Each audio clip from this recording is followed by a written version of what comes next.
telling the world of our struggle for freedom. Our next guests will be talking about culture, about cinema, and about cooperation of two wonderful cities, Kyiv and Lviv, in the conditions of this inhumane, barbaric war around us. I give the floor to Lyana, director of the Lviv Municipal Arts Center, as well as Oleksandr Teliuk, the leader of the TV archive of the Dovzhenko Center. Lyana, if you could tell us of your initiative. Hello, my name is Lyana Mytsko. I head the Lviv Municipal Arts Center, and from the first day of war, we attempted to be involved in the work of the city and help with whatever capabilities we have to develop the culture and humane approach to people, especially to IDPs and refugees, to culture, to its development. Culture should not stop developing during a war. It is our marker, it is our identification in the modern world. One of the people who came to us from the IDPs were cinema experts from the Dovzhenko Center, one of whom is Oleksandr Teliuk. He's with us today, and he will tell us about the interaction that we had and the initiative that we joined in order to show Ukrainian cinema to the people who found themselves in Lviv and spread it to the broader community. Oleksandr Teliuk, leader of the Dovzhenko Center TV archive. Thank you for coming. I'm happy to be here and happy to be in Lviv. I come from Kyiv. Like many others, I'm an IDP in Lviv. In Kyiv, I worked in Kyiv, but I continue to work in Lviv at a distance, as I still head the Dovzhenko Center TV archive. What sort of institution is the Dovzhenko Center? It is a state cinema archive of Ukraine. It was created in 1994 on the base of the Kyiv cinema factory. Essentially, it keeps the tapes, the films of the history of Ukrainian cinema. It's an absolutely unique institution. We have no other such institutions in Ukraine. It's both an archive and a museum, but it's aimed at popularizing Ukrainian cinema and studying its history. For a long time, it was the institution where the tapes were simply kept, whereas today, over the past 10 years perhaps, we've been not only preserving the Ukrainian cinema, but also popularizing it. Together with Dovzhenko Center has been involved with many screenings of Ukrainian cinema abroad in Ukraine. We have had several retrospectives where we use the history of Ukrainian cinema to think of the history of Ukraine and look for markers of Ukrainian identity that are very necessary to us in this war, particularly the information war. Now, in the course of this war, while we are in Lviv, part of the collective of the Dovzhenko Center is in Lviv.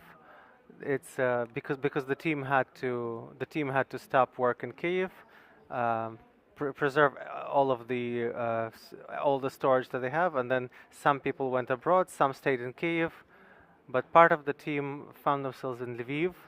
We're very grateful to the city of Lviv for offering us shelter, for becoming a platform for us to continue our work.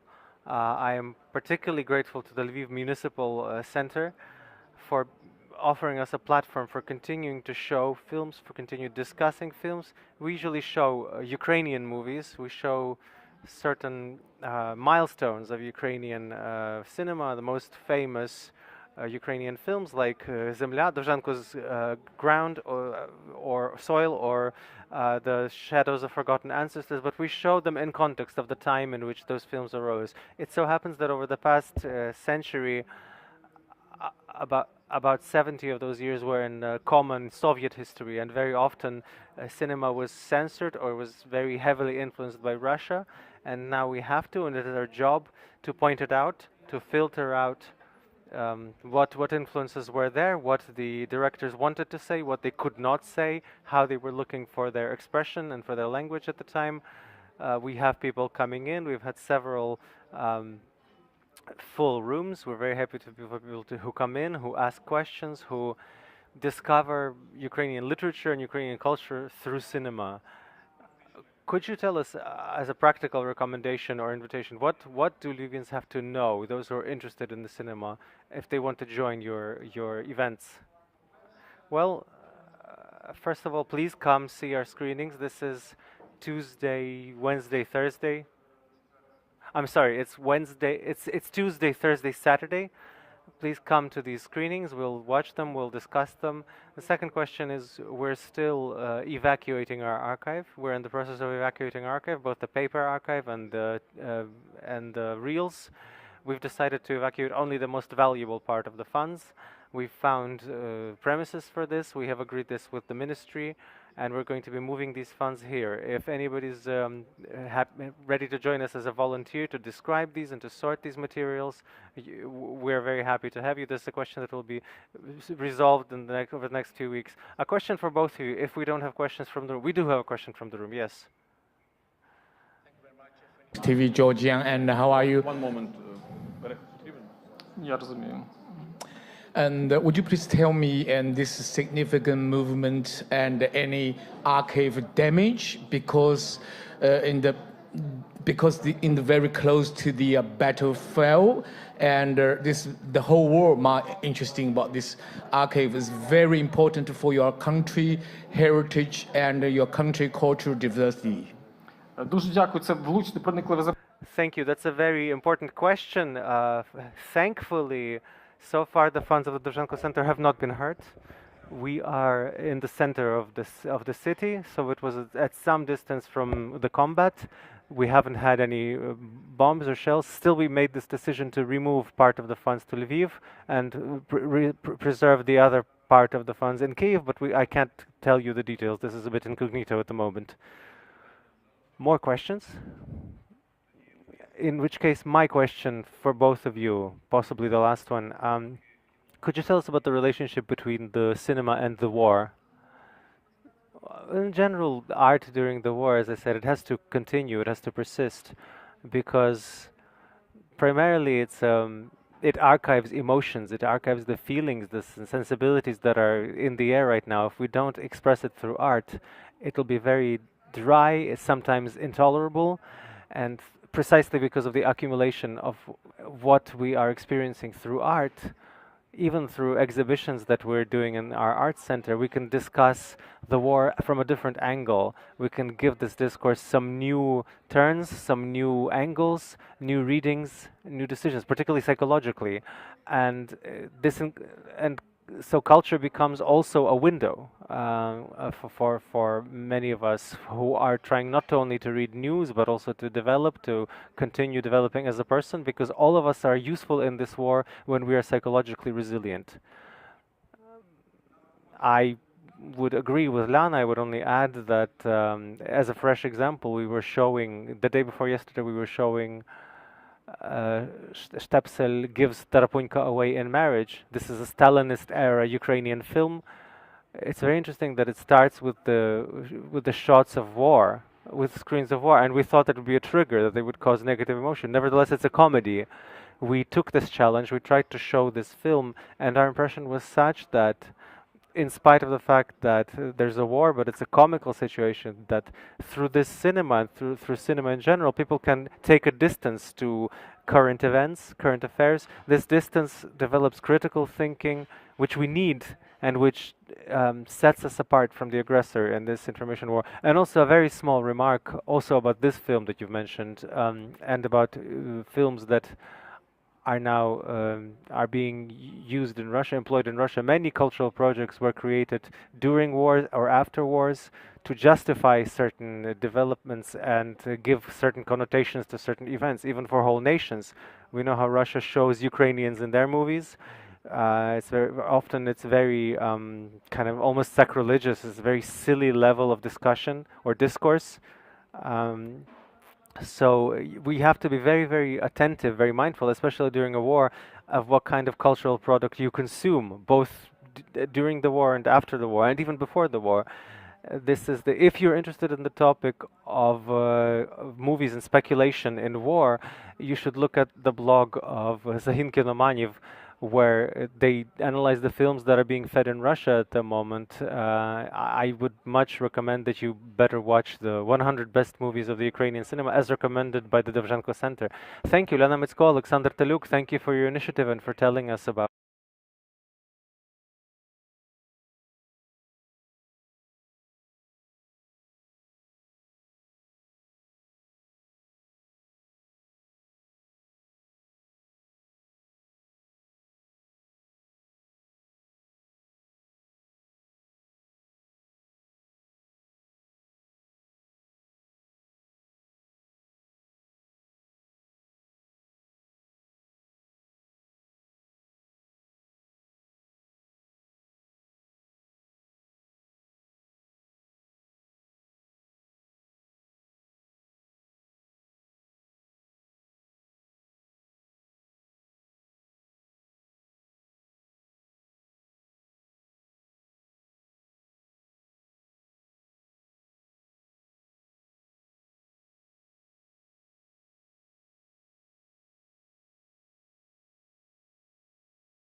Ladies and gentlemen, we're on day 43 and year 9 of Russia's war against Ukraine.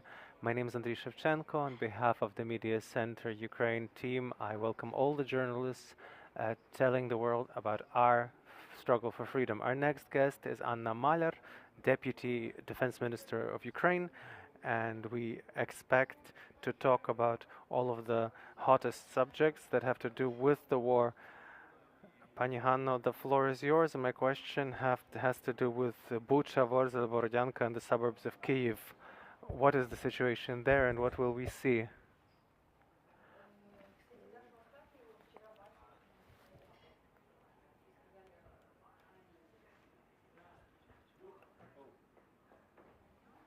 Hello, everyone. Unfortunately, it's harder and harder to say dobry den, good day, because we've had precious few of those. Nevertheless, it's been over 40 days into the second stage of this escalation, this latest escalation, this full-scale invasion into Ukraine by the Russian Federation. We can now draw some conclusions, speak of some sort of pattern, fingerprint. We can draw conclusions and prognosis. I will provide some of this information, including I will also provide the current situation in the front line. The war has been going on since 2014, but on February 24th, the second active phase, full-scale invasion into Ukraine began. What sort of conclusions can we draw today? A key target, key objective of the Russian Federation has been and remains to capture the entire territory of Ukraine. Russia intended to do this quickly. However, the Putin blitzkrieg failed. Be that as it may, Russia will not give up its goal to continue this war for the entirety of Ukraine's territory.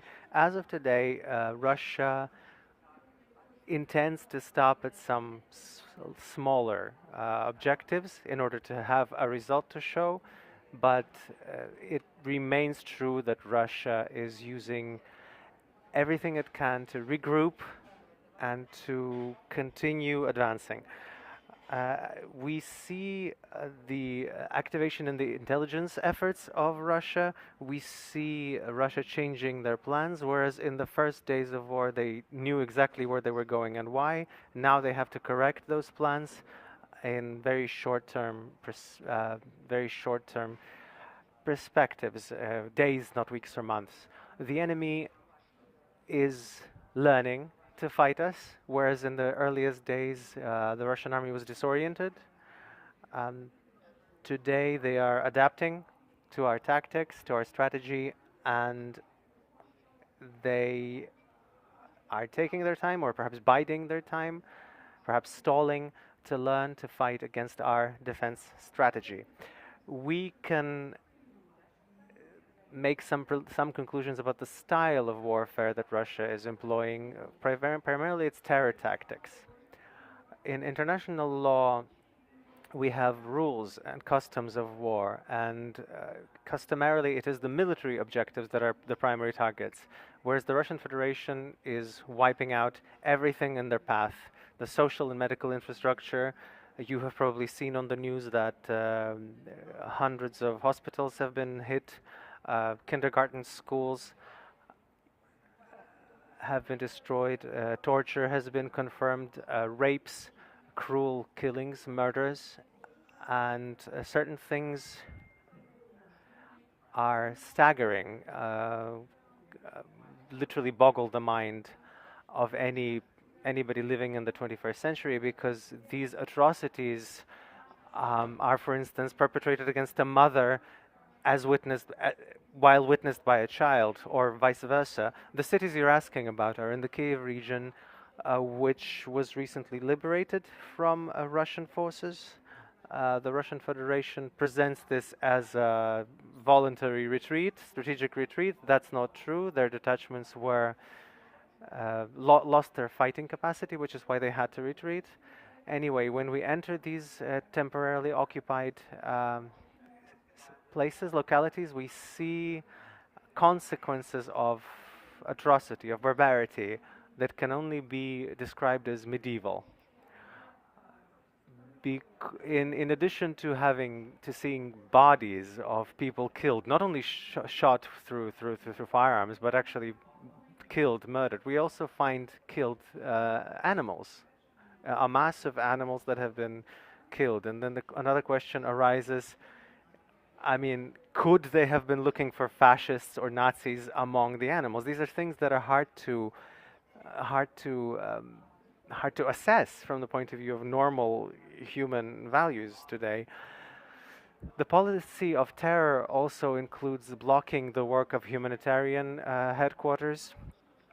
Russia is precluding evacuation, precluding relief aid, relief efforts to the temporarily occupied territories, is harming civilian population, killing civilian population, and children have been the victims. We've had 167 children who have died, and 279 children have been wounded. As of today, over 1,000 missiles have been launched into Ukrainian territory from the territory of Russia and Belarus that is used by Russia. Russia employs the tactics of total destruction, of total annihilation of cities that are under attack. Neither residential nor critical infrastructure nor military, obviously, remain. Moreover, Russia uses weapons that are outlawed in international law that hurt civilians, often irrevocably, after which they cannot be saved. The short-term goal of Russia today appears to extend to the geographical boundaries of the Donetsk and Luhansk regions. You know, we know that there's heavy fighting in Mariupol. This is a point of principle for the Russian Federation. The entire east of Ukraine is in danger because it's the next objective. However, ultimately, Russia does not abandon the plan to occupy the entire territory of Ukraine. These plans are supported by many facts. For instance, the detachments that are being withdrawn from Ukraine are later reinforced,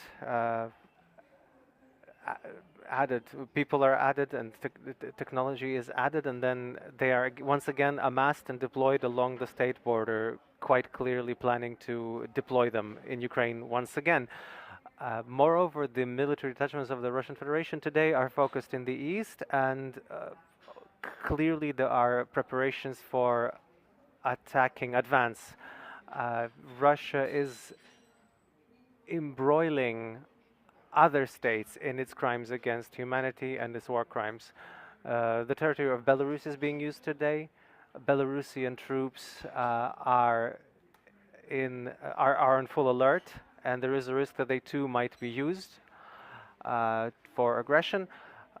Moreover, we see some signs of preparation in the so-called Transnistria, in the unrecognized Transnistria Republic in the territory of Moldova. We see they're preparing Tiraspol to accept planes, to accept aircraft. As far as Belarus, we have information that possibly certain Russian detachments will be moved there from all over the territory of Russia in the nearest future by air.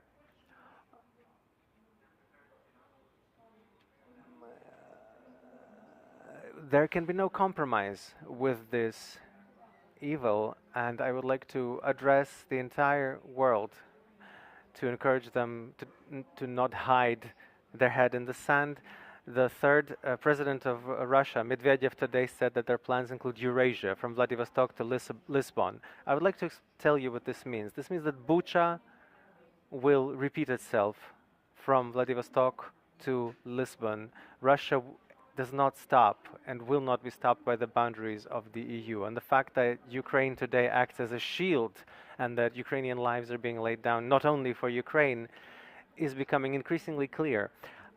Prior to the start of the full-blown invasion, this second phase, you remember the complications in the Polish-Belarusian border when it was already clear that the boundaries of the EU will not act as a deterrent for Russia.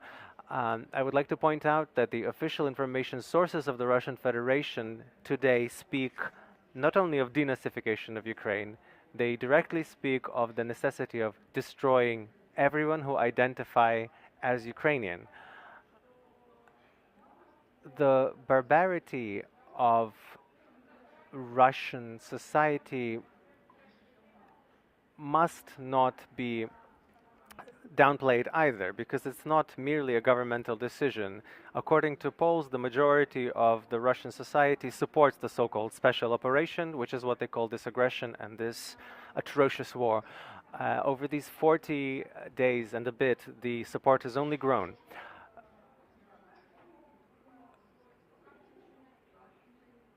Why is the Russian society prepared to withstand hardships? What for? For what sake? According to the latest polls, apparently the majority of the Russians are prepared to put up with adversity in order to destroy Ukraine and occupy this territory. If we compare this to the Ukrainian society, our people also are prepared to put up with hardship, but in the name of freedom. We have examples of the example of Kherson, when Ukrainians refused the so-called humanitarian aid from Russia, preferring to die but remain free. We have the example of Kharkiv, where the residents refused the so-called humanitarian corridor that the Russians offered them only into Russia, and people again were prepared to die in their land rather than become unfree. We are liberating our territories, which is good news, but that's the extent of the good news we have. When we enter the places where the occupiers had been, we see the apocalyptic extent of damage. We see the mobile crematoriums, mass graves, body bags. This was the plan from the start. Russia today is an anthropological catastrophe. If the world does not see this and does not act to correct this, the entire country, every country may yet experience February 24th, 2022. The support for Putin among Russians grows, and Russians appear to be infected with their version of Russian Nazism, and they're fully responsible for these crimes. These aren't my words, but I agree with this idea that the main negotiation process is the process headed by the armed forces of Ukraine. Pani Hanna, I would like to offer that we now break for questions. In the back row, please. Olena Havriluk, Military Television of Ukraine. Could you tell us what sort of information threats will Ukraine be facing in the nearest future? Thank you. Ukraine is already facing information threat from the part of the Russian Federation, but I can confidently state that we have already won the information war. We see the pathetic attempts to create fake information like torture perpetrated by Ukrainian military, or the idea that we are blowing and killing ourselves up. We monitor the information space and we see the extent to which Russia is trying to convince the world of the in their absurdity that Ukrainian society appears to believe in. But the problem is that a totalitarian society cannot win an information war against a free society where patriots of their country can continue their work. Obviously, the things in the information space that are being done to counteract the Russian Federation, we cannot publicize this, but one event that has already become public, as it's been mentioned as an example also in the Western press. In the earliest days of the war, we broke through the information blockade in the Russian Federation, and we called on the mothers of the Russian soldiers to look for them in Ukraine. And if they are POWs here, or if they have fallen here, then we offered to help them find their children or their relatives. And thanks to this information effort, Russia found out what was truly happening here, because you know that social media is being shut down, other information channels are particular in nature, but here we have real people.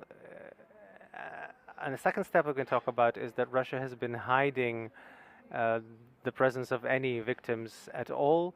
We keep working on this front, and Russians are now aware of the real number of victims here, over 18,000 people as of today, which number demotivates not only the civilian population. This truth demotivates the Russian military, who also are now not all prepared to go here fighting so-called fascism.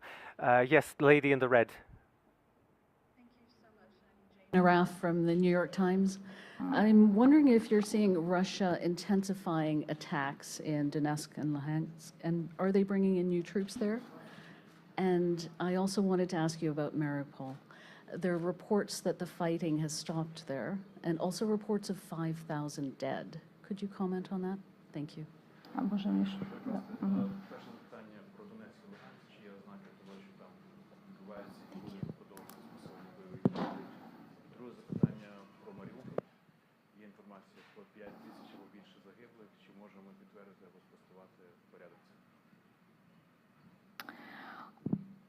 Станом на сьогодні As of today, the enemy intends to advance in eastern Ukraine.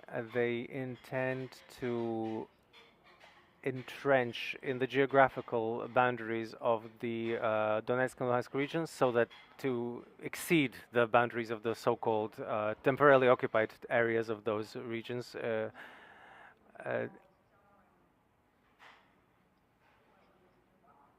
I don't think we should limit ourselves to only those two regions. I think the threat is there for for the entire east of Ukraine, as is readily apparent from the map.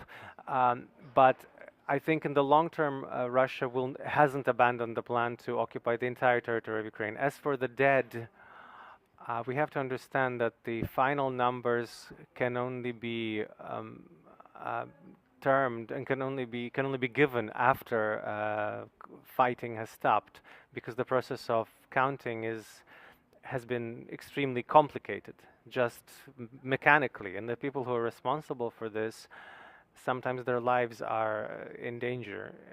So we can only say this for sure once the operation is completed.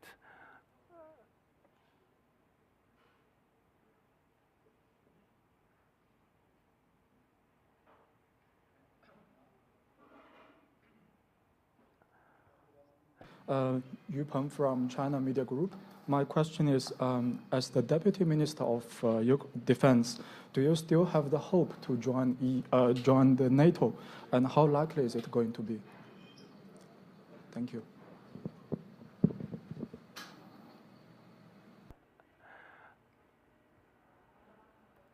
As of now, it's hard to say. Our main objective today is to fight back the enemy, to expel the enemy from our land, to see that the enemy, which is the Russian Federation, sees justice, punishment, and after the recovery of all our territories, we can set other goals.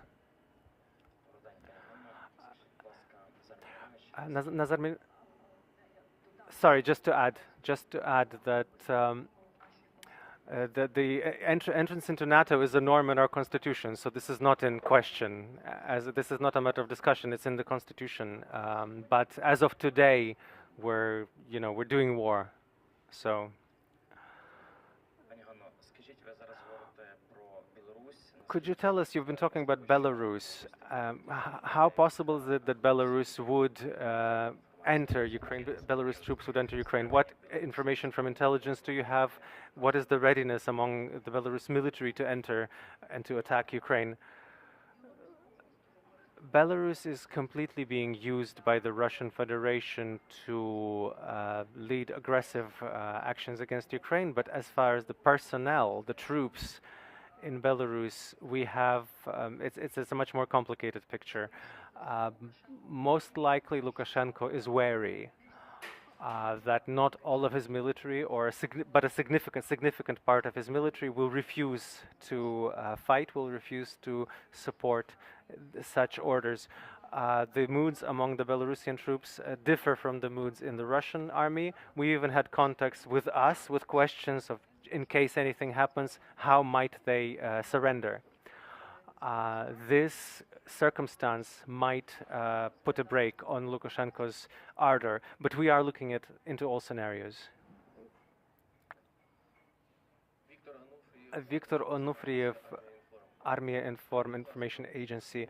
Could you tell us, the United States made the decision yesterday to to give Ukraine the Lend-Lease. What might be the case here? What might Ukraine expect? What sort of weapons? Well, we have introduced criminal liability for non-sanctioned disclosure of this information, and this which has to do with the fact that in the earliest days of the war, Russia interfered and intervened to stop us from having these aids. We've seen contracts broken down, we've seen unclear stalling, and the enemy also adjusts their actions based on this information. So the only thing I can say today is that the stance of the Western countries as far as international military aid differs today from the stance that they took at the start of the second phase of the escalation of the February 24th. Perhaps I will reformulate. How would we say, what is the greatest need that we see? Yesterday we had a parliamentary delegation here, the Ukrainian parliamentary delegation, who had just come back from Washington, from Ottawa, and they said that we're in serious talks, we're asking for support in technology that can be used both for defense and attack. How would you formulate our requirement or our request? Ukraine and the Ukrainian armed forces are fighting hard, but we have to understand that our resilience is not only down to our internal motivation and professionalism, but primarily down to arms. In combat, much like the Russian Federation is losing its arms and technology, Ukraine too is losing these munitions and technology, and of course we need replenishment, we need more. A lot of work is being done by the Ukrainian authorities and the diplomatic corps. Moreover, the sort of popular diplomacy is at work. Many Ukrainians in the world are trying to convey this stance. Ukraine really does need heavy armor, heavy weapons. It needs anti-missile defense, anti-air defense, munitions, and this is the only way today to stop Putin.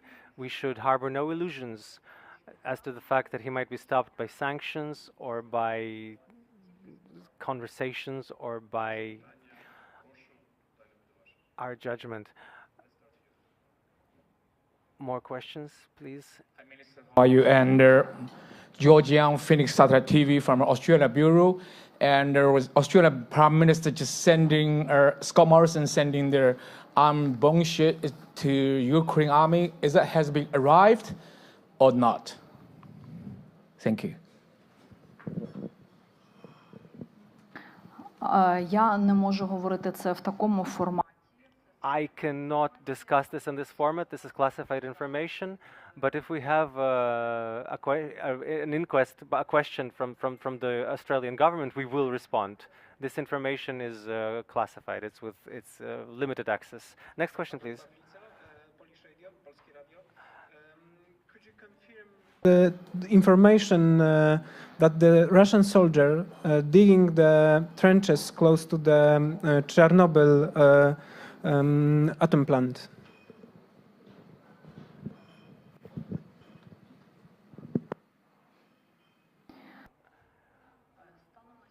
as of today, the Chernobyl nuclear power plant has been liberated, much like the rest of the Kyiv region. But the fact that the fact that it was seized, yeah, that was the case, and we discussed this. I will just add that 2 days ago at a briefing here, we had head of the isolation zone who was talking about what the Russian occupiers were doing in this radioactive area. And yes, in the exclusion zone, we have had examples of trenches being dug, of heavy armored vehicles being buried, and in the 5 days of the exit, about 5,000 vehicles moved through the Chernobyl area on their way out of Ukraine. And obviously these all carried radioactive dust, radioactive dirt, and will continue to be radioactively dangerous for a long time to come, a radioactive hazard for a long time to come. More questions? Yes? There's been a recent statement that there was an evacuation from the Donetsk and Luhansk region, and recently Filatov, the mayor of Dnipro, told people to also encourage people to leave Dnipro. How high is the danger in this region? How high is the need for evacuation? The danger is there for all of for the entire eastern region of Ukraine, and this decision has to be taken individually. If you have the opportunity to evacuate, we encourage that people do so. In this situation, it is best to overdo it. It is best to overdo it than to be overconfident about your security, because we can't give you clear forecasts. We can say that danger remains, the danger of escalation remains, danger of advancement remains, and the enemy does not abandon their target, their objectives to occupy not only the east but all of Ukraine. Export is very Black Sea is very important for export for Ukraine, and how big is the chance to revive trade and export through Black Sea in coming weeks? Thank you.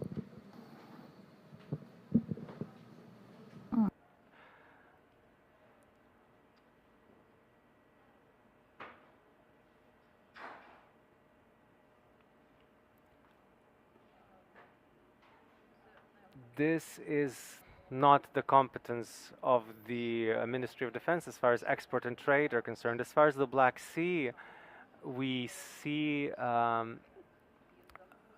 missile-carrying ships, and the threat of missile attacks from the Black Sea remains.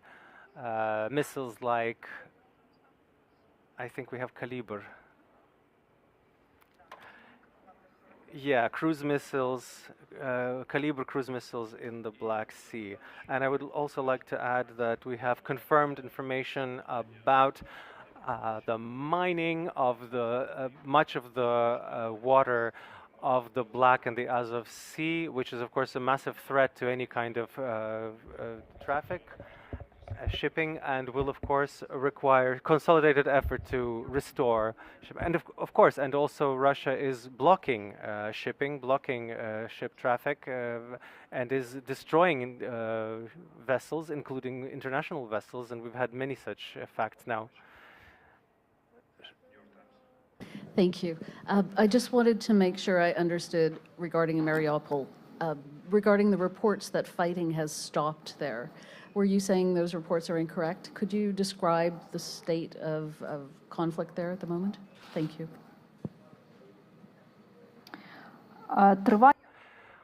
The defense of Mariupol continues, yes. The enemy is attempting to take the city. We are defending.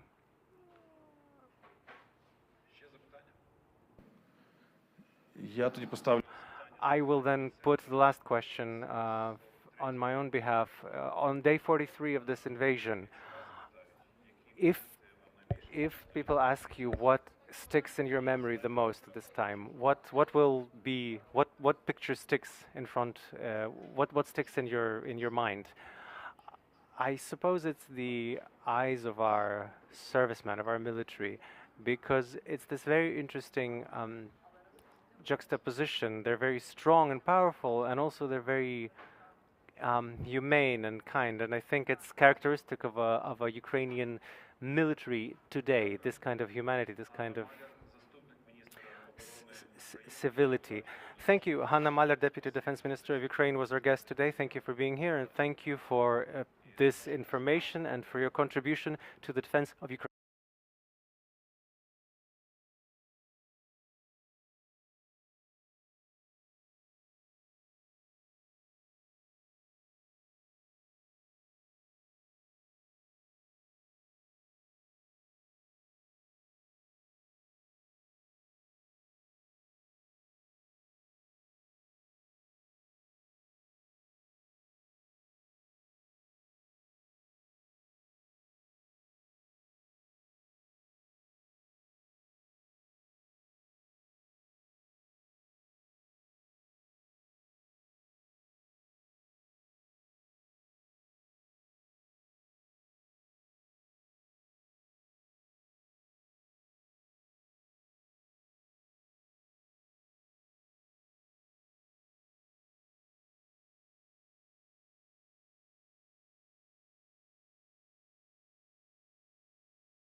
Ladies and gentlemen, it's the 43rd day of the Russian invasion and the 9th year of the war of Russian Federation against Ukraine. My name is Henri.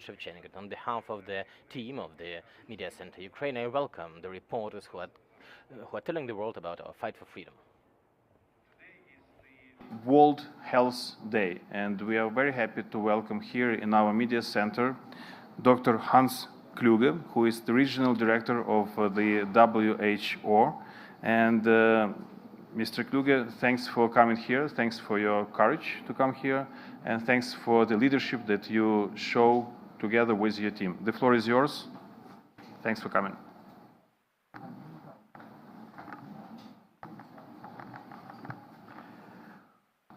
Good afternoon, everyone.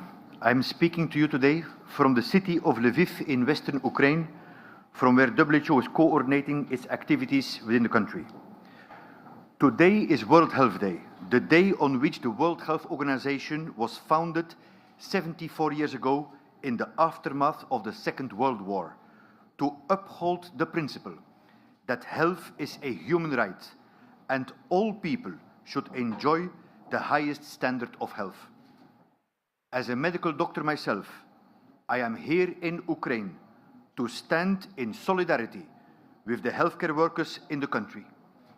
I thank them from the bottom of my heart for their dedication and professionalism as they continue to deliver care in the face of unimaginable human suffering and in scenes of total devastation that no nurse, doctor, midwife, ambulance driver, pharmacist, therapist, or social worker should ever have to experience. This visit provides me with a unique opportunity to talk to frontline health workers, patients, local and national authorities, and gather insights on the immediate and longer-term health needs in the country, and to find the best ways for WHO and its partners to deliver assistance. On this World Health Day, I reiterate WHO's determination to provide health for all, wherever they are across the 53 countries of Europe and Central Asia. We seek to ensure that everyone, in whatever circumstances, will not be deprived of the medicines, treatment and care they may need. As our WHO Director General, Dr. Tedros, said on the 6th of March, and I stand with him, WHO has been asking the Russian Federation for a ceasefire immediately, which includes unhindered access to humanitarian assistance for those in need. In the current situation, WHO's overarching goal is to ensure that people have sustained access to essential healthcare and that we can respond to changing health needs due to the war. Our activities are based around three priorities. Firstly, to keep health services operational in Ukraine. Even before the 24th of February, we were pre-positioning supplies, and since then we have been working closely with national and local authorities and more than 80 partners to maintain services across the country. We have delivered over 185 tons of medical supplies to the hardest hit areas on the country, reaching 500,000 people with materials to support trauma, surgery and primary healthcare. Last week we were able to bring in supplies to the encircled city of Sumy.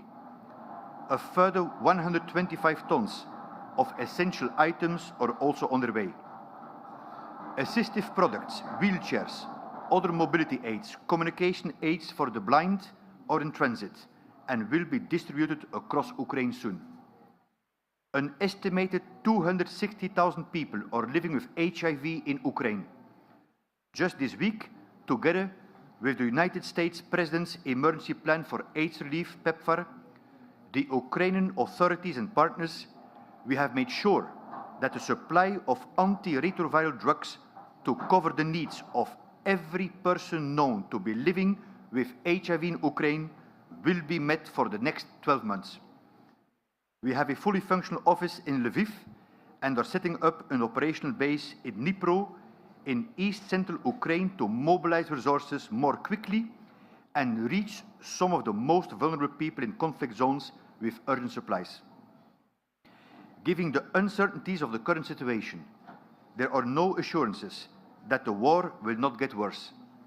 WHO is considering all scenarios and making contingencies for different situations that could afflict the people of Ukraine, from the continued treatment of mass casualties to chemical assaults.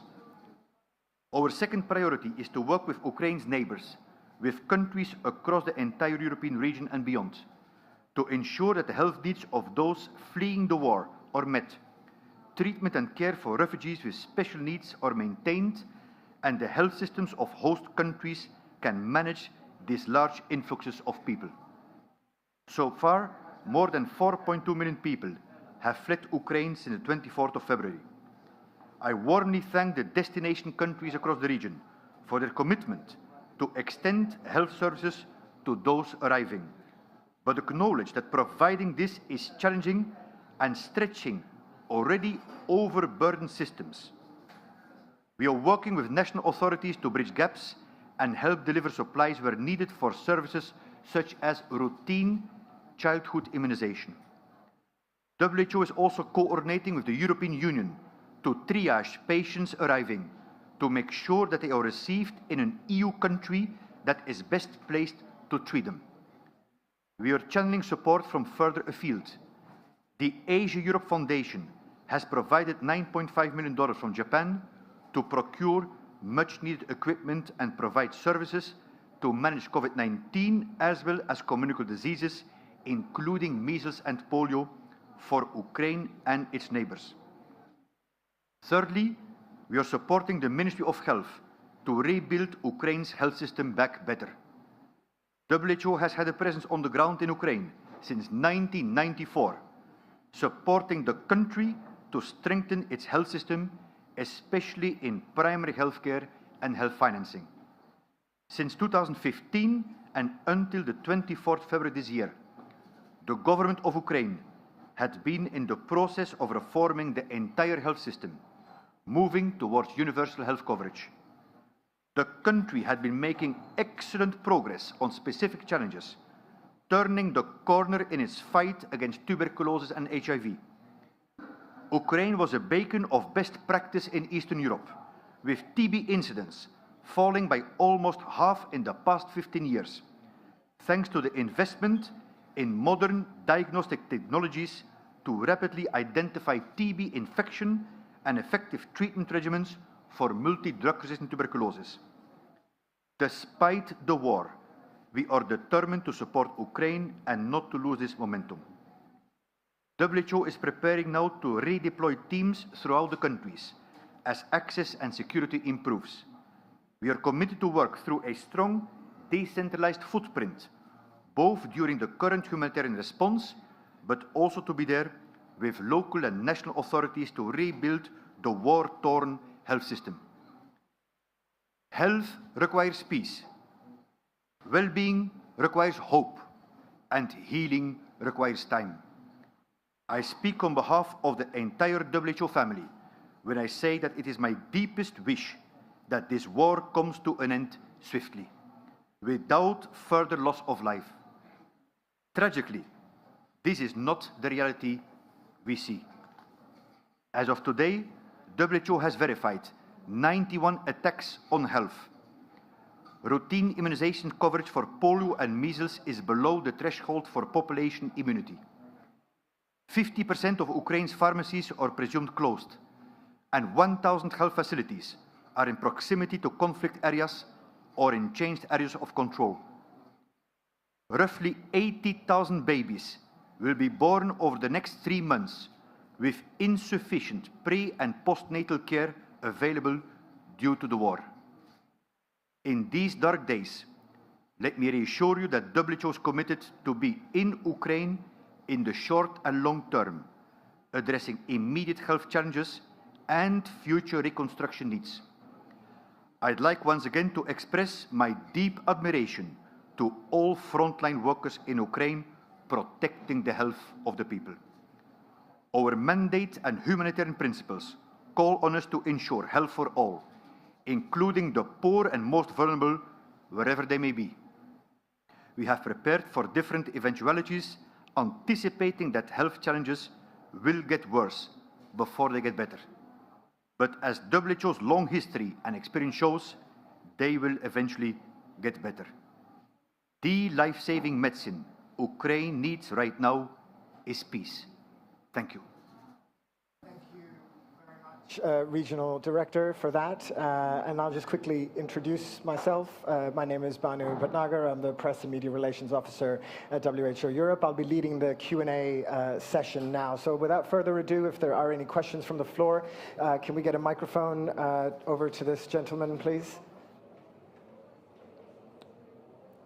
Thank you very much. If you could please introduce yourself and your outlet, and then ask your question. Thank you. Good afternoon, Dr. Kluge. This is Tomo Deguchi with Kyodo, Japanese news agency. Just would like to ask you a question about the things that you have just mentioned. You have seen the very many attacks on the medical facilities during this crisis. How do you define these acts?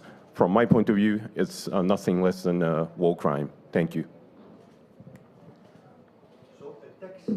On health, we define them attacks on health, but this can include healthcare workers, ambulances, hospital facilities. As of today, I was mentioning, there are more than 19 verified by WHO following a standard international procedure, which is publicly available. This is clearly a breach of international humanitarian law. It's not up to the mandate of WHO to attribute them, but we verify them. We don't have the mandate nor capabilities of that one. But this is something that Dr. Tedros and me, from the very beginning, have been calling explicitly immediately to stop. A hospital, a health facility has to be a safe place. Dr. Habicht, would you like to say something? Thank you. And I just want to add what Dr. Kluge was mentioning as well. It's 91 attacks. It is 12 which are on supplies and ambulances. There are a number of hospitals. And what we need to realize that it is taking away the hope, because hospitals and the healthcare facilities are the places where people go to be treated and healed. And we know that in Ukraine now 6.4 million people are in move.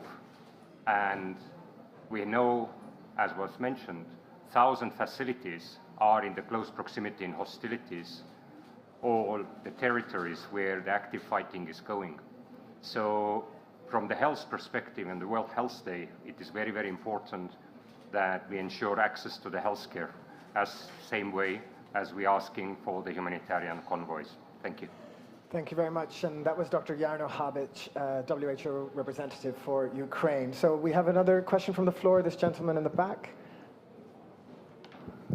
Thank you. I'm Michael Bosicki with CNN Opinion. Doctor, I had a question for you. Recently, President Zelensky spoke at the UN Security Council, and he gave a very critical speech about the UN, saying it's badly in need of reform. And I think it's one of the most critical speeches a leader has given about the UN. My question is the following. In the first few weeks of the conflict, when arguably the worst violence was taking place, your Director General couldn't bring himself to even name the aggressor Russia, nor did a lot of UN agencies even use the word war or invasion. They used the word escalating conflict.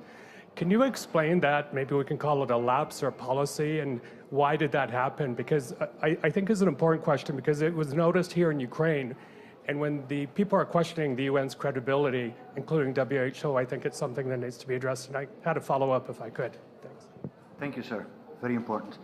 So each UN agency has its particular mandate. Our mandate is to bring life-saving healthcare to the vulnerable people. This is our top priority, and since the first day, in fact, even before the war started, everyone of WHO, I can assure you, have been giving itself 24/7 to help the authorities, national and local. It is the mandate of the United Nations Secretary General, who has the political mandate to call out individual countries, which have been doing. As I mentioned in my statement, also WHO Director General had called, as of beginning of March, on the Russian Federation for a ceasefire to allow for humanitarian supplies. Okay, and a follow-up if I can. It might be argued that we're in a worst-case scenario as a humanitarian community with ICRC staff actually being held by the Russian Federation troops. Humanitarian corridors that have been negotiated between Ukraine and Russia not respected, that they're actually being fired upon. Are we in a bad place, so to speak, in terms of being able to deliver life-saving aid when the other side is not respecting agreements for access? Thank you. WHO has been able to deliver life-saving supplies to many affected areas, but it's true, some remain very difficult. I think a priority, definitely, I think we all agree, would be Mariupol, and I would like to take the opportunity here to express again my really admiration to all the frontline workers. I have been working, I had the opportunity to work in this country for many, many years, and I always have been very impressed by the resilience of the people and the heroism of the frontline workers, and that's why, again, I decided out of the 50 countries with World Health Day to be here really with the Ukrainian people and healthcare workers. Would you like to say something, please? Dr. Habicht? Thank you. And just to add what Dr. Kluge was mentioning, there is a bit of hope. We have delivered 2 convoys to Sumy, but at the same time, we are constantly asking the humanitarian convoys, Mariupol, what was mentioned, as well as Donetsk, Luhansk, because as a WHO, our priority is to really deliver to hard-to-reach places. We are here now in the press conference in Lviv, but majority our supplies from 185 tons have gone to the east. And yesterday also to Kiev Oblast, where a number of areas were liberated. So it's important that we constantly do and deliver, but we need to ask that daily because people's needs are increasing every day. Thank you very much, Dr. Habicht. Let's take a question from online, our Zoom participants.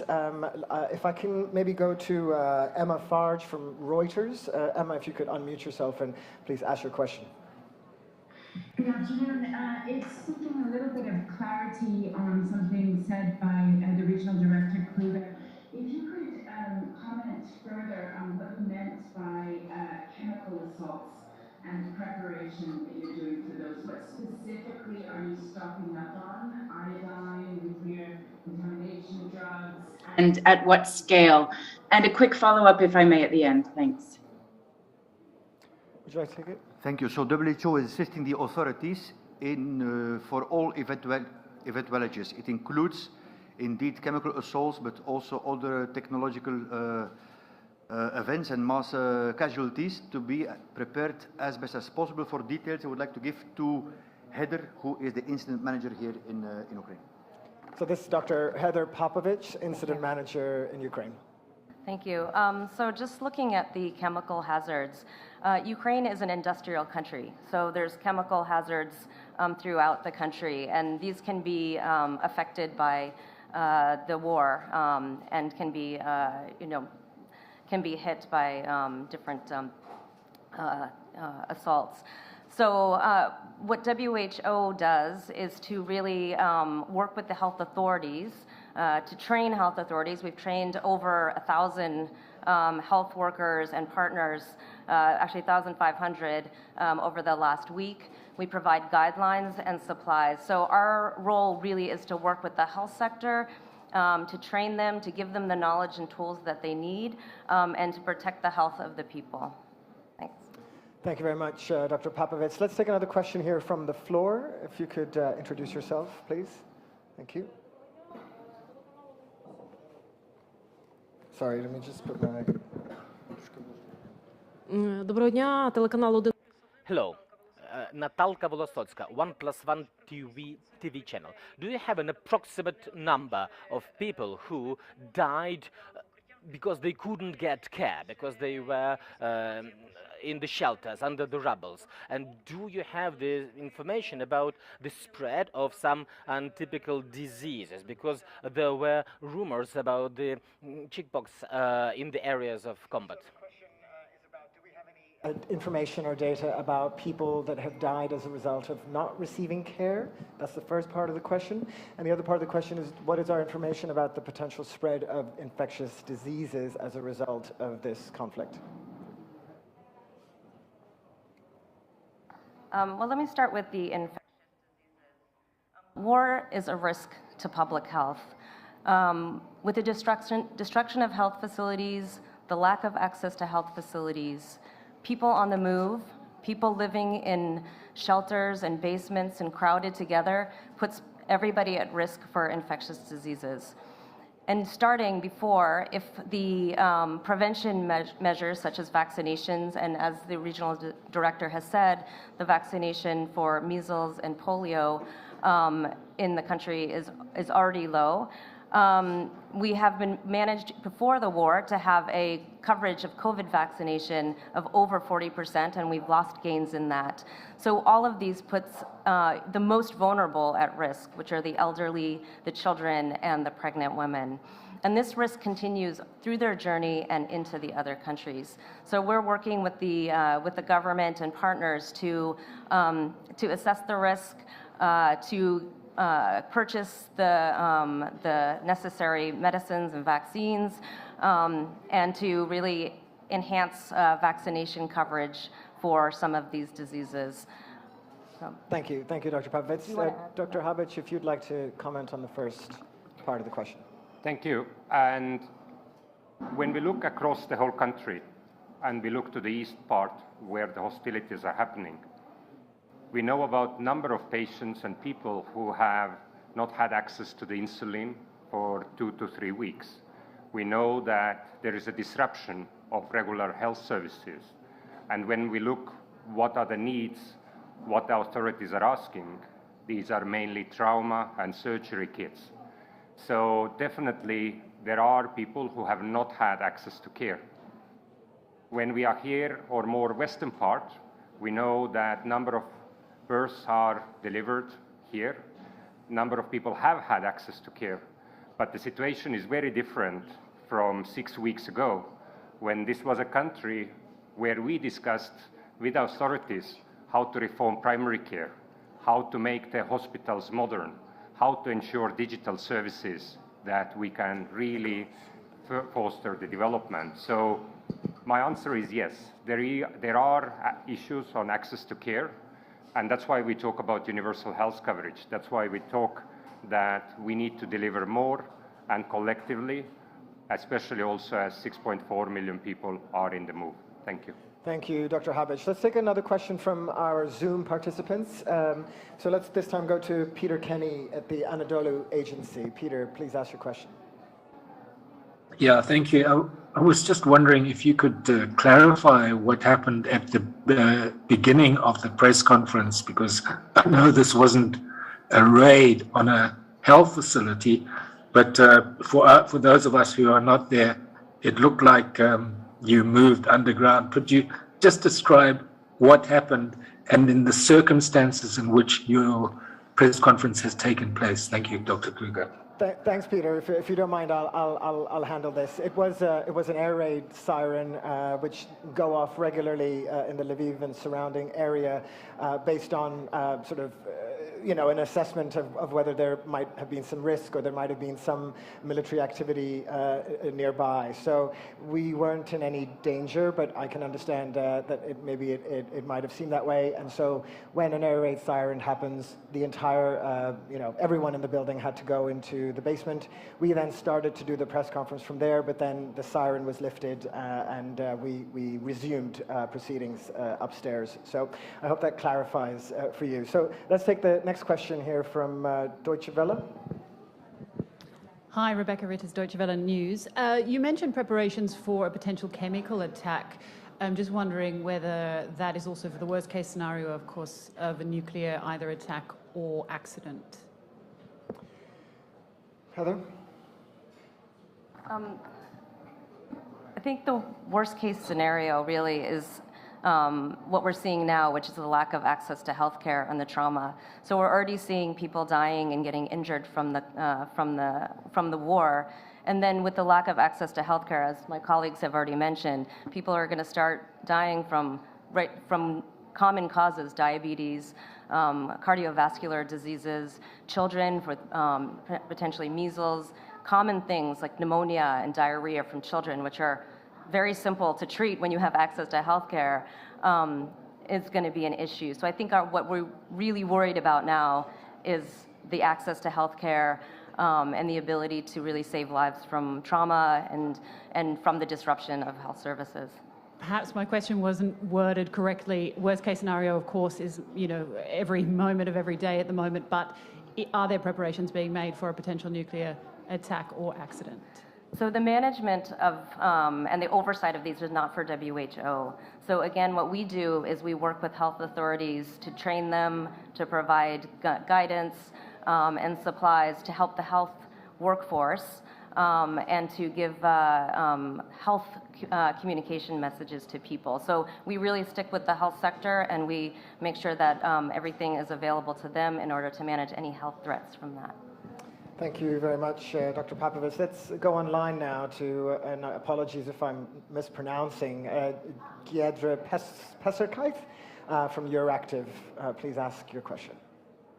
Hi, thank you so much for taking my question. I was wondering, as Ukraine has the 4th highest tuberculosis incidence rate in WHO EU region, could you please brief us on what is the situation in Ukraine regarding tuberculosis at the moment, as millions are displaced, and also for the countries accepting refugees? What are the main concerns regarding tuberculosis, and is there any guidelines coming from WHO anytime soon? Great. Thank you. Regional Director? Yes, indeed, Ukraine has been what we call a high-burden country for tuberculosis and multi-drug tuberculosis. But as I was mentioning, was doing an amazing job, including innovations like quick, rapid diagnostic tests. About 1 out of 3 patients has a form of resistance. But there are clear guidelines. The healthcare workers in Ukraine know very well how to manage tuberculosis. So the key issue is to ensure continuation of treatment so that there is no amplification of resistance. This is number 1. Number 2, important, and we are working on that one. Actually, yesterday I had a meeting with the Minister of Health, Finance and Foreign Affairs of Poland in Warsaw, that the neighboring countries continue that treatment.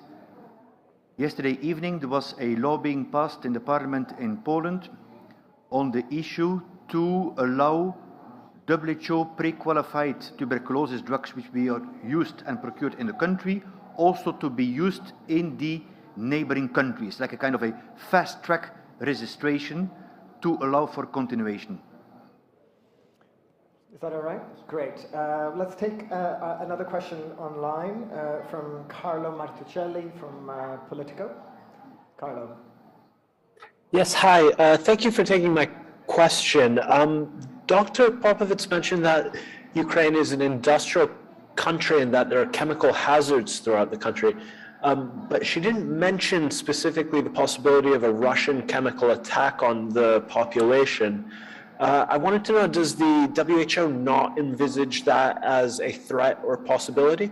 Thank you.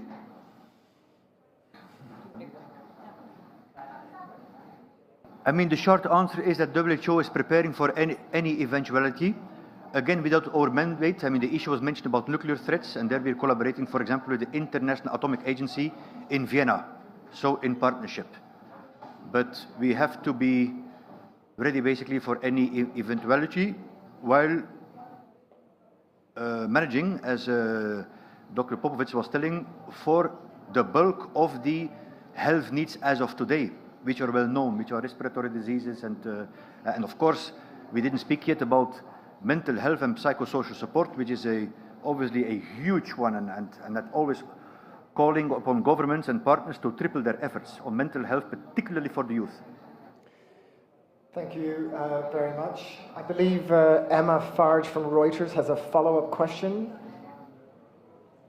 Yes, thanks a lot. It's actually on biological risks. The WHO recommended at the start of the conflict that Ukraine destroy all pathogens in its laboratories. Perhaps you could tell us whether that has been done in all laboratories, and are you confident now that there's zero risk of those pathogens getting out? Thanks. Dr. Habicht.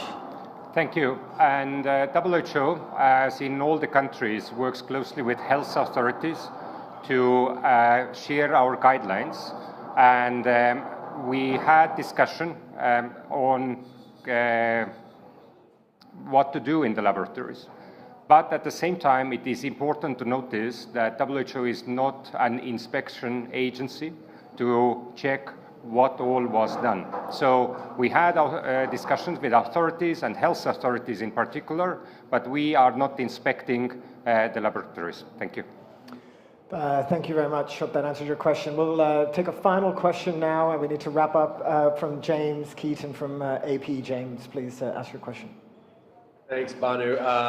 And nice to see you all in Lviv. Dr. Kluge, I wanted to find out if you have had any of your teams have been looking at the types of trauma that have been suffered by either people who have been killed or survivors of some of the violence in the area near Irpin, Bucha, etc., and what types of trauma that you have seen that might be consistent with you know, whether it be rape or various other types of abuses on civilians. I think that's one for Dr. Habicht, if you don't mind, James. So we'll hand the floor to Jarno. Thank you. And WHO, when we look to the trauma and injuries, our priority is to deliver the supplies that reach to civilians, and particularly in hard-to-reach places. And this is what WHO has been doing.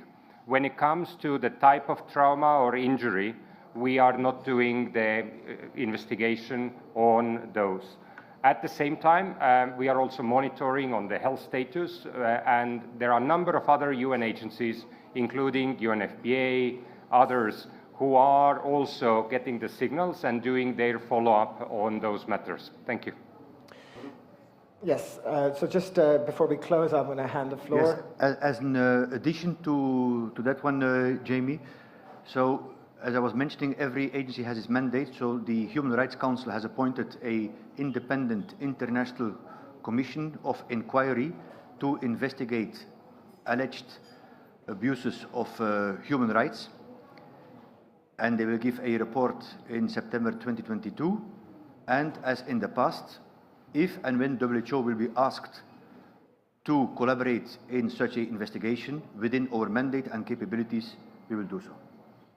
Thank you very much, Regional Director, for those final remarks. And with that concludes our press briefing from here in Lviv on World Health Day. If you have any follow-up questions or need some additional information, please do email us at eupress@who.int. Thank you very much. Do take care, and goodbye.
Пані та панове, 43-й день Росії.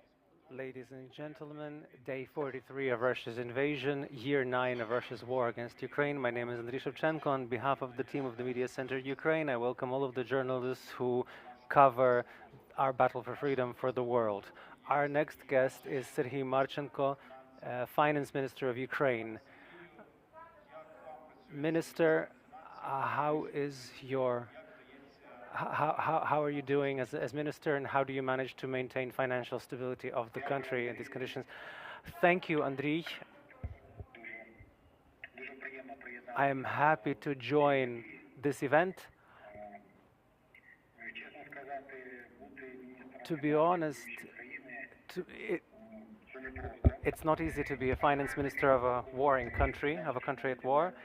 On the other hand, once you see the mobilization, the overall involvement, the activism, the togetherness of our entire country, both militarily and in humanitarian terms, you realize that you have to turn in and lean in and do your work 24/7 and ensure the financial functioning of the state, the upkeep, the basic financial functions of the state, so that we can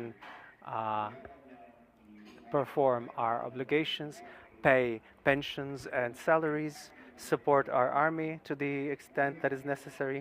So I can say that I'm grateful for this opportunity to talk about the work of the ministry in this difficult time. The primary thing I'd like to say is that we've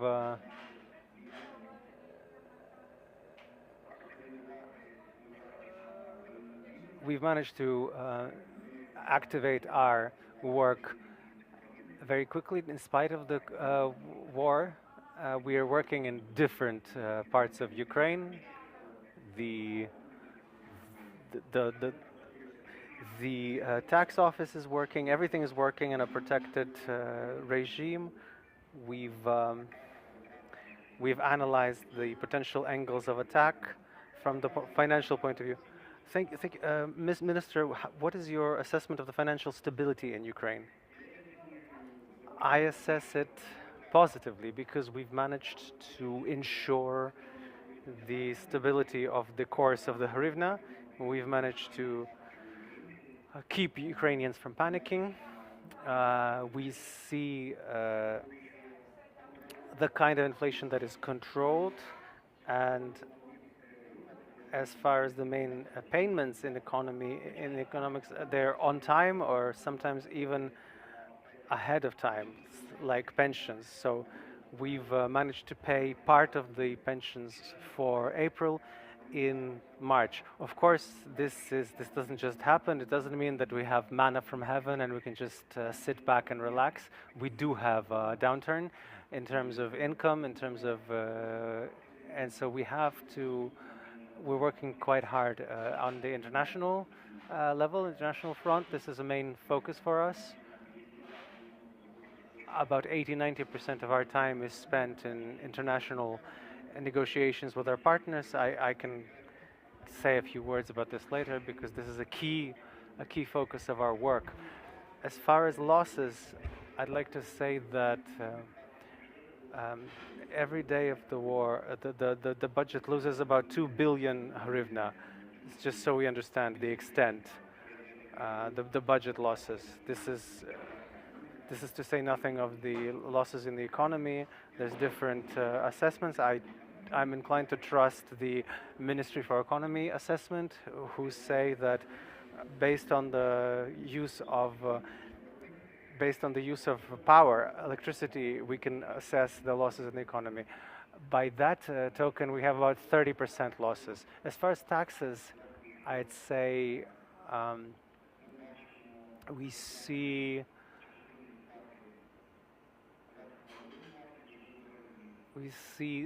some lack of payment in added value-added tax in March. And considering that we have difficulties with reimbursing VAT, we can say that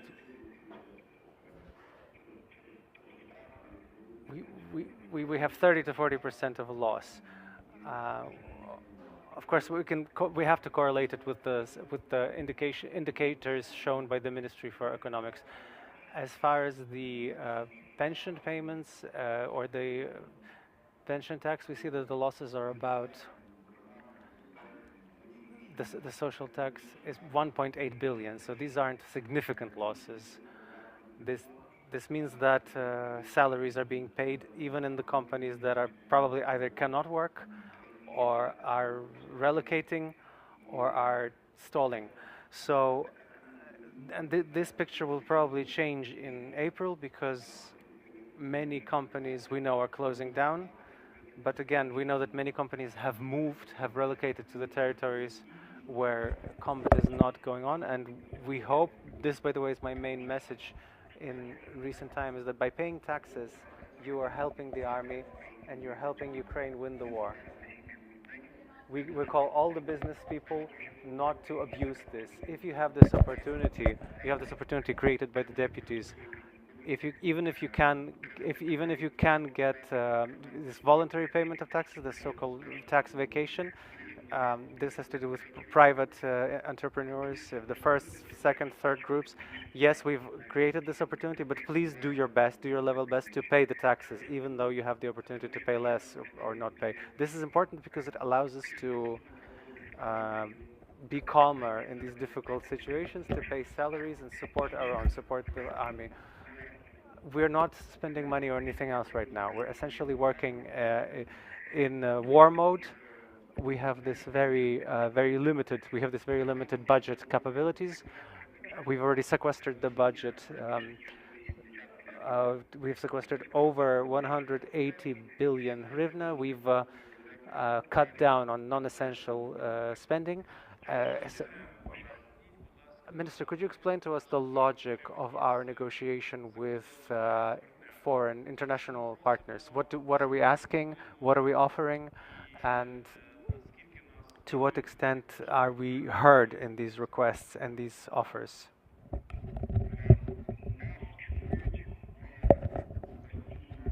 We are heard. We're constantly in dialogue, and our main negotiations are now in terms of the International Monetary Fund and the World Bank.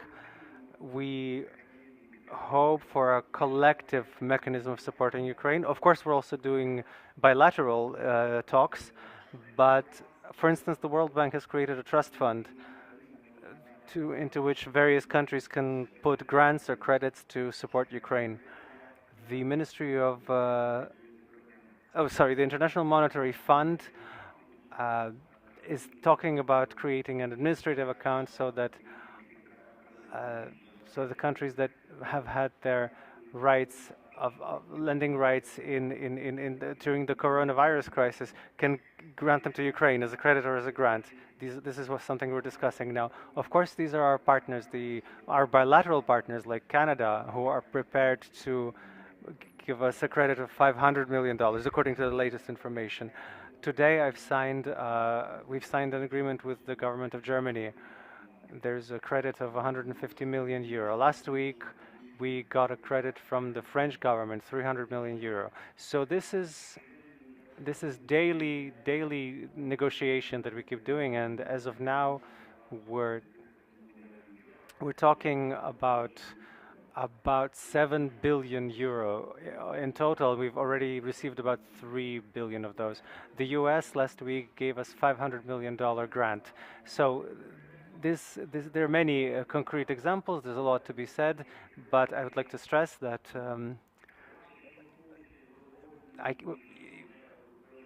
we can't say that we're fully satisfied and we've completely ensured the support, and we can just sit back and wait for the funds to come in. I am unable to say that because we see that in April we have some opportunity. We have the opportunity to close all of the open questions. Then, considering that the war is ongoing and we have to plan for May and June, etc., until the end of the year, we have this makes the challenge much harder, and so we have to, I think it'll be necessary to prepare to take harder measures inside the country. This may have to do with taxes and with cutting spending. So we will do our best to balance the budget as best we can, and considering what help we can get. To what extent are you satisfied with the level of economic sanctions against the Russian Federation, among others the financial sanctions financial sector? This is a difficult question because we're constantly working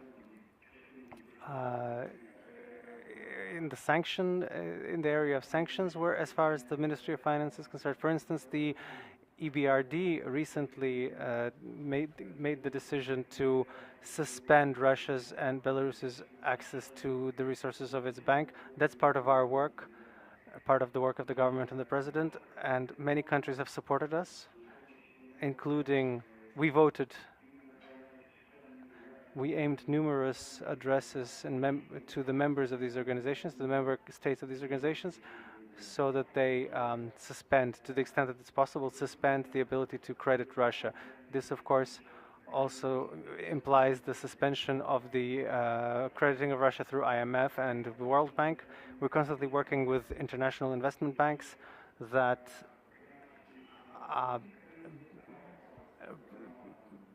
make these decisions, like JP Morgan and other banks. They've already announced that they're suspending or stopping cooperating with Russia and other banks. We're also working with tobacco endowments, Philip Morris and American Tobacco and Japan Tobacco International, and these companies, some of them have already passed the decision to transfer their business away from the territory of the aggressor. However, if you ask me in general, are the sanctions enough? I think they're not. I think they're not sufficient, considering that we see how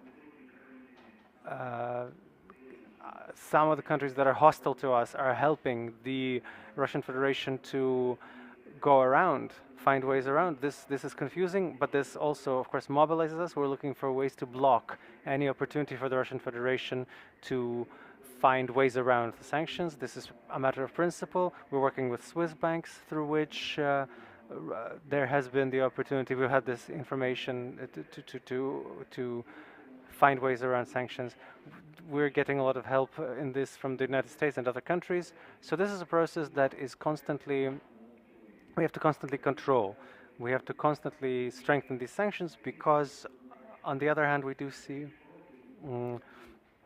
similar steps about whenever we see sanctions, we see ways to go around them. This is like war, but at the sanctioned front. So the decisions that were made early in the game, unfortunately, they didn't bring about the collapse of the economy. There is some hope for a default of the Russian Federation, and we're doing all we can to ensure that every peaceful citizen of Ukraine and every killed soldier and everyone who died is avenged, and the citizens of the Russian Federation feel what war is like. Thank you very much, Serhii Marchenko, Finance Minister of Ukraine. Thank you for this conversation.